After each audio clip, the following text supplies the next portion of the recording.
So zero నుంచి start చేసి ఇప్పుడు 1000 కోట్ల టర్న్ ఓవర్ చేస్తున్న 5గురి కోసం మనం తెలుసుకుందాం. చాలా మంది వాళ్ళ బిజినెస్ కి డబ్బులు ఎక్కడి నుంచి వస్తాయి, ఎవరిస్తారు, నాకు డబ్బులు లేవు, చాలా మంచి ఐడియా ఉంది అని అంటా ఉంటారు. ఐడియాలు అందరికి వస్తాయి ఈ రోజులలో, కానీ బిజినెస్ ని స్టార్ట్ చేయడానికి లక్షలో కోట్లు అవసరం లేదు. సో అందులో ఫస్ట్ పర్సన్ వచ్చేసి Amazon.com.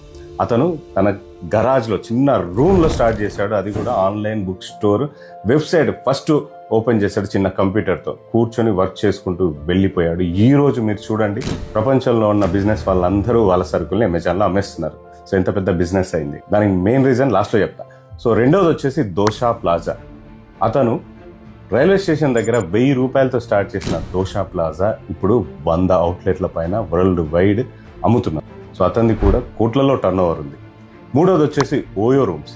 మీకు తెలుసా, 12,000తో స్టార్ట్ చేశాడు అతను. ఒక హోటల్ ఓనర్ దగ్గరికి వెళ్ళిపోయి బెడ్షీట్స్ చేంజ్ చేసి అతనితో మాట్లాడి ఒప్పించి బెడ్షీట్స్ చేంజ్ చేసేసి దాని తర్వాత చిన్న చిన్న డెకరేషన్ చేసేసి ఆ రూమ్ అమ్ముడుపోయేలా చేశాడు. అంటే తొందరగా బుకింగ్ అయ్యేలా చేశాడు.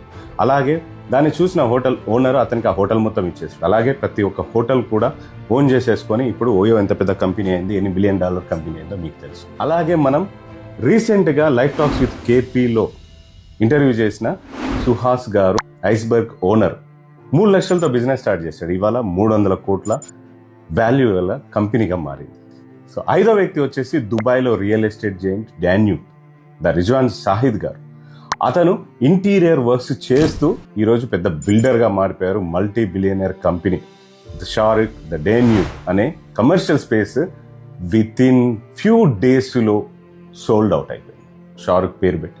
వీళ్ళందరూ కూడా అసలు ఏమీ లేకుండా నథింగ్ నుంచి వచ్చి ఈరోజు సంథింగ్ అయ్యారు. ప్రపంచానికే బిజినెస్ పాఠాలను నేర్పుతున్నారు. అలాగే ఈ మధ్య గ్యాప్లోనే చాలామంది బిలియనర్లు అయ్యారు ఫ్రమ్ నథింగ్. సో మీరు బిజినెస్ స్టార్ట్ చేయాలన్నా, బిజినెస్ చేయాలి అనుకున్నా పెద్ద అమౌంట్, పెద్ద డబ్బులు అవసరం లేదు. మీరు ఆ ఐడియాని ఎంత కరెక్ట్గా చేస్తున్నారు, దాన్ని పట్టుకొని దాంట్లో వచ్చిన ప్రాబ్లమ్ని రిజాల్వ్ చేసుకుంటూ ఎంత ముందుకు నడుపుతున్నారు, ప్లస్ పరిస్థితులకు తగ్గట్టు మీ బిజినెస్ మోడల్ని ఎలా మార్చుకుంటూ వెళ్తున్నారు, ఇది చాలా ఇంపార్టెంట్. బిజినెస్ స్కిల్స్ కూడా చాలా ఇంపార్టెంట్. మీరు అది నేర్చుకుంటే మీరు కూడా నెక్స్ట్ బిలియనర్ అవ్వచ్చు. సో ఈ వీడియోలో చెప్పిన ఏ బిలియనర్ మీకు ఇష్టమో కామెంట్ బాక్స్లో కామెంట్ చేసేసేయండి. ఎవరిని మీరు ఫాలో అవుతారు, దాని తర్వాత మీ బిజినెస్ ఐడియా ఏంటి కామెంట్ బాక్స్లో కామెంట్ చేసి. సో నెక్స్ట్ వీడియోతో మళ్ళీ కలుద్దాం. మీ కేపీ బిజినెస్ గురు సైనింగ్ ఆఫ్.